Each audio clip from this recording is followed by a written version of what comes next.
4 dari 12 orang pekerja berhasil dievakuasi dari tambang batubara milik PT Nusa Alam Lestari yang terletak di Desa Salak, Kecamatan Talawi, Kota Sawah Lunto, Sumatera Barat. Satu pekerja alami luka bakar dan dibawa ke Rumah Sakit Umum Daerah Kota Sawah Lunto dan 2 orang pekerja ditemukan meninggal dunia. Sementara diduga 8 orang pekerja masih berada di dalam tambang dan dalam proses evakuasi. Tim SAR gabungan dari Kepolisian, TNI, dan Basarnas hingga saat ini masih melakukan proses evakuasi di lokasi tambang. Diduga ledakan terjadi sekitar pukul 8.30 waktu Indonesia Barat pada lubang SDC 2 atau Lori 2. Ya, ini ada di Sawalunto tambang yang meledak atau longsor di lokasi tersebut di PT NAL. Ini korban berjumlah 12 orang. 2 sudah berhasil dievakuasi dengan keadaan satu luka bakar, saat ini sudah dibawa ke rumah sakit, dan satu lagi keadaan Mac Delta. Proses evakuasi masih dilakukan untuk mengeluarkan semua korban di dalam lubang. Korban 1 orang mengalami luka bakar cukup serius dan langsung dibawa ke RSUD Kota Sawah Lunto. Beberapa korban lainnya masih belum ditemukan hingga siang tadi.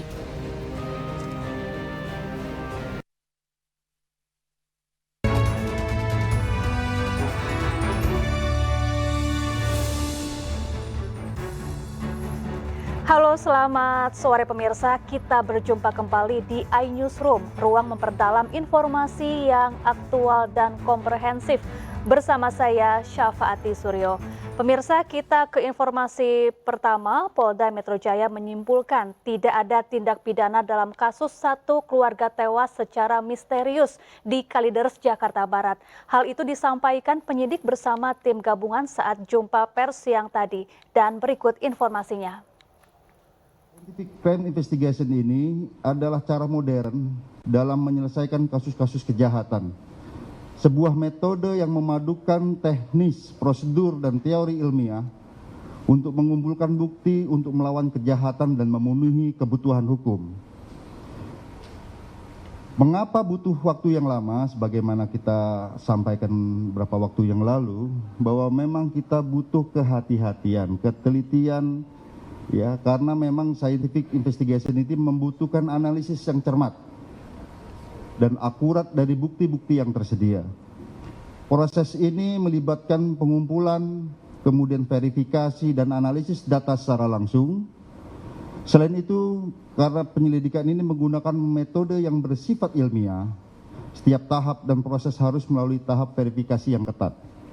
Sebagai contoh rekan-rekan sekalian, pada kasus ini ya memang kasus yang cukup rumit, ya, dan butuh metode yang extraordinary. Sebagai contoh, pada saat otopsi itu tidak hanya sekali kita ada pemeriksaan lanjutan, kemudian kita ketemukan feses, dari feses kita ketemukan petunjuk bahwa mengandung apa, nanti akan dijelaskan oleh Pak ahlinya. Memang butuh ketelitian dan kemudian masuk ke laboratorium untuk diteliti kembali, memang membutuhkan waktu yang cukup lama. Selanjutnya, metode penyelidikan kami ini, yang pertama, metode penyelidikan secara induktif, artinya bermula dari TKP.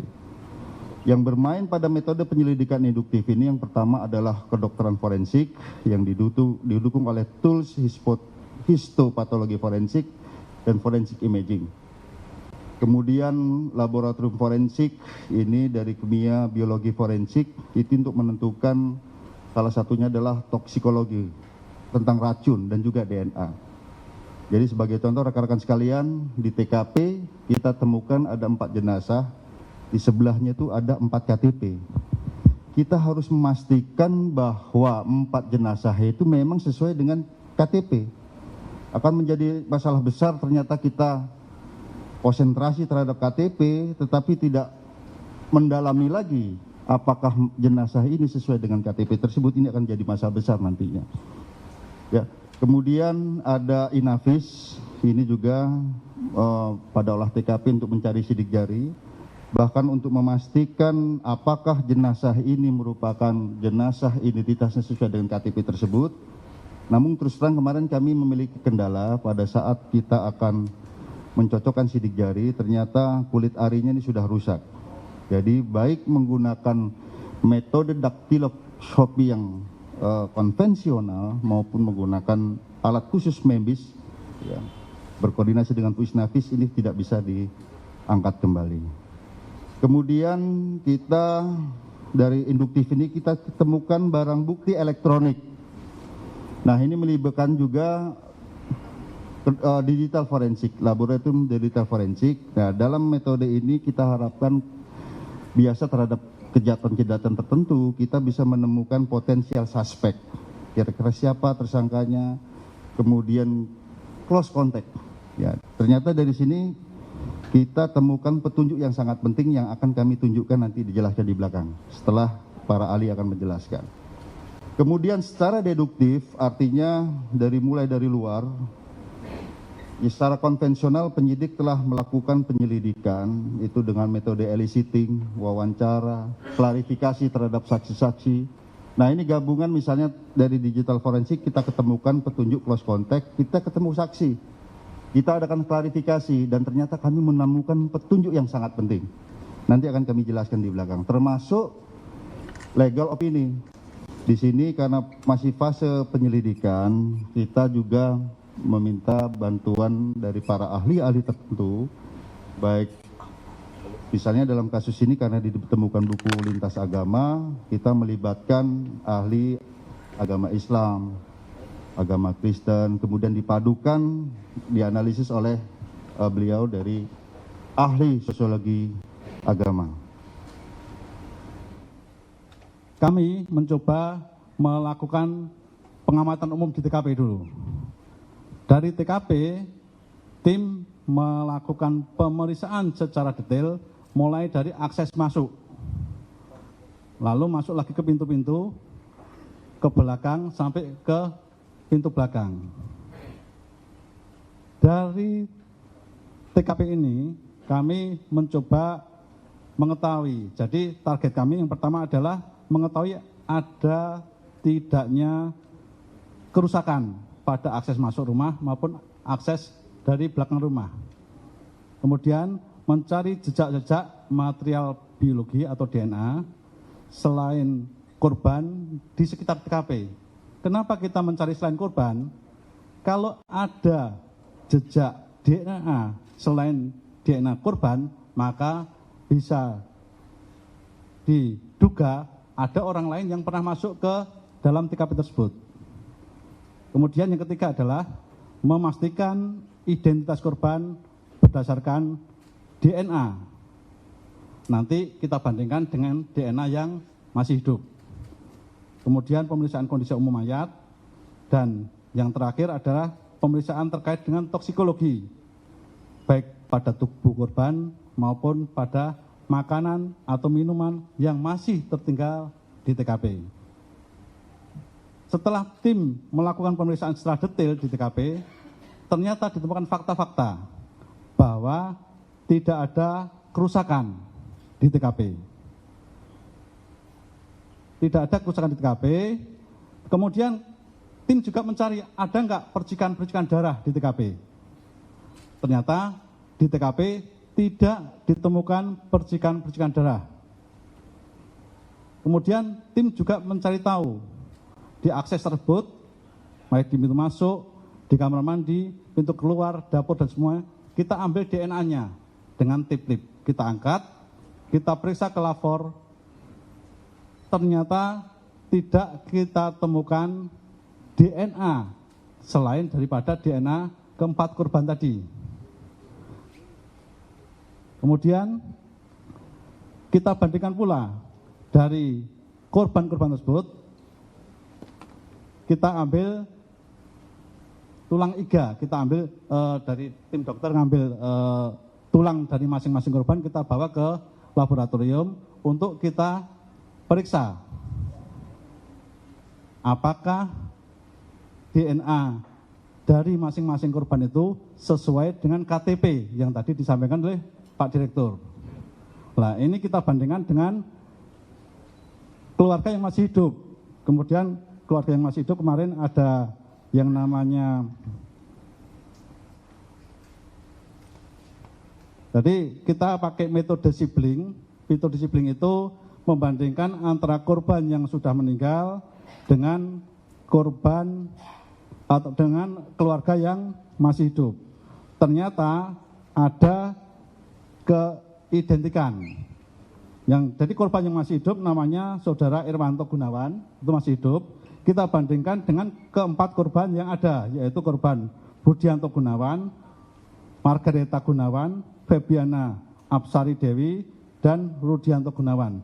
Keempat korban itu ternyata mempunyai sibling atau garis kekerabatan dengan Irwanto Gunawan yang masih hidup.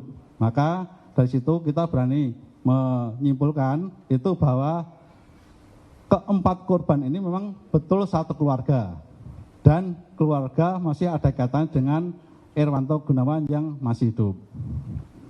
Kemudian dari sisi toksikologi, kita koordinasi dengan rekan-rekan dari rumah sakit, dari dokter forensik untuk memeriksa organ tubuh daripada korban-korban yang sudah meninggal. Dari pemeriksaan organ-organ tubuh tersebut, baik itu dari ayah yaitu Rudianto Gunawan, ibu Reni Margarita, anak Dian Febiana, dan paman Budianto Gunawan, kita tidak menemukan adanya bahan beracun dan berbahaya seperti pestisida, arsen, sianid, dan sebagainya. Jadi dari sisi forensik, laboratorium forensik tidak menemukan adanya bahan beracun dan berbahaya dari tubuh korban. Tetapi di sini kita menemukan dari organ hepar milik Ibu Reni Margarita, kita temukan adanya tamoxifen, yaitu obat kanker payudara. Nah, nanti mungkin dari sisi medis akan dijelaskan. Dan ini kebetulan di TKP juga kita temukan cairan bening yang kita periksa di labor, ternyata cairan bening tersebut juga terdeteksi mengandung tamoxifen. Maka dari situ kita dari sisi forensik menyimpulkan bahwa hasil TKP tidak ditemukan ada kerusakan baik akses keluar maupun masuk dari rumah tersebut. Berarti tidak ada orang dari luar yang masuk atau orang dari dalam yang keluar. Kemudian yang kedua, hasil pemeriksaan laboratorium DNA menunjukkan tidak ditemukan adanya DNA selain 4 korban yang ada di TKP tersebut. Nah, ini klop dengan hasil dari kerusakan TKP. Yang ketiga, hasil pemeriksaan TKP, hasil pemeriksaan lab DNA menunjukkan benar bahwa keempat korban tersebut adalah satu keluarga, yaitu antara ayah Rudianto Gunawan dengan ibu Reni Margarita, anak Dian Febianto, dan paman Budianto Gunawan. Nah, ini setelah kita bandingkan dengan tadi keluarganya yang masih hidup dengan metode sibling. Metode sibling itu adalah metode pemeriksaan DNA dari sisi kekerabatan. Kemudian yang kesimpulan keempat adalah hasil pemeriksaan lab toksikologi terhadap seluruh organ milik para korban, tidak kita temukan adanya pestisida, arsen, sianid, dan bahan kimia dan obat-obatan yang berbahaya lainnya. Kita mengambil kesimpulan ilmiah bahwa urutan kematian dari 4 jenazah ini adalah yang paling awal adalah Bapak Rudianto, kemudian dilanjutkan dengan Ibu Reni, dan kemudian Bapak Budianto, dan terakhir adalah Mbak Dian. Dengan jelas dan yakin kami dapat menyatakan bahwa sebab kematian dari Bapak Rudianto dan Reni merupakan penyakit pada saluran cerna, dan untuk Ibu Reni adalah kelainan pada payudara. Sedangkan sebab kematian yang pasti dari Pak Budianto adalah serangan jantung yang baru atau akut. Untuk sebab kematian dari Ibu Dian merupakan gangguan pernafasan yang disertai dengan penyakit pernafasan yang kronis. Pada keempat jenazah, secara yakin kami tidak menemukan tanda-tanda kekerasan maupun luka-luka pada keempatnya. Dan ditemukannya analisa feses, yaitu ditemukannya karbohidrat dan serat pada analisa feses pada Bapak Budianto dan Mbak Dian, itu sudah menyingkirkan asumsi bahwa mereka berdua meninggal karena kelaparan. Demikian dari kami, Bapak. Terima kasih. Ya, kami melaksanakan proses otopsi psikologi itu lebih kepada melihat latar belakang di samping rating letality-nya atau kemungkinan terbesar dari penyebab kematiannya. Kami juga akan melihat latar belakang dari kematiannya itu dalam aspek perilaku atau psikologinya. Jadi kami dalam metode retrospektif itu menarik mundur, mencari keterangan dengan menarik mundur kehidupan dari 4 orang yang ditemukan telah meninggal dunia di Kalideres. Dari situ kami mempelajari apa yang sebetulnya mereka pikirkan, apa yang mereka rasakan, dan apa yang mereka lakukan, serta bagaimana kecenderungan perilaku dan tipologi kepribadiannya untuk dapat menarik simpulan tentang rating lethality atau penyebab kematian yang terjadi pada 4 orang yang ditemukan meninggal dunia di Kalideres yang tadi sudah disampaikan terkonfirmasi satu keluarga. Nah, di dalam proses itu yang kami lakukan adalah mengidentifikasi 15 area otopsi psikologi. Antara lain di sini dituliskan kami mengidentifikasi informasi tentang jenazah mulai dari usia, status, pernikahan, pekerjaan, agama. Ini untuk memastikan bahwa pemilik KTP yang ditemukan adalah orang yang sama. Dan beberapa area perilaku yang kemudian kami juga menyimpulkan menjadi sebuah rating lethality. Berdasarkan otopsi psikologis, ditemukan adanya petunjuk mengenai rating lethality tadi atau cara kematian dari Rudi, Reni, Budi, dan Dian yang mengarah pada cara yang sama, yaitu kematian dengan cara yang wajar. Tidak mengarah pada cara yang lain, yaitu kecelakaan, bunuh diri, atau pembunuhan. Tapi memang ditemukan adanya situasi psikologis dalam kematian mereka yang masing-masing teridentifikasi berbeda. Di dalam temuan otopsi psikologi ini memang kami menariknya dari pola-pola identifikasi profil psikologi serta kepribadian dari masing-masing orang yang meninggal dunia, Bapak Rudianto, Ibu Reni, dan Bapak Budianto serta Ibu Dian. Nah, di sini kenapa kok harus kepribadiannya? Karena perilaku seseorang itu dipengaruhi oleh karakteristik kepribadian. Dan kepribadian ini berkembang sejak masa kelahiran hingga ia dewasa. Nah, disinilah kemudian kami perlu untuk telusur retrospektif, mundur ke belakang dalam kehidupan mereka, sekaligus untuk mengidentifikasi apakah ada kerentanan psikososial yang dimiliki oleh masing-masing dari 4 orang ini dalam perilakunya, sehingga mereka ditemukan meninggal dunia.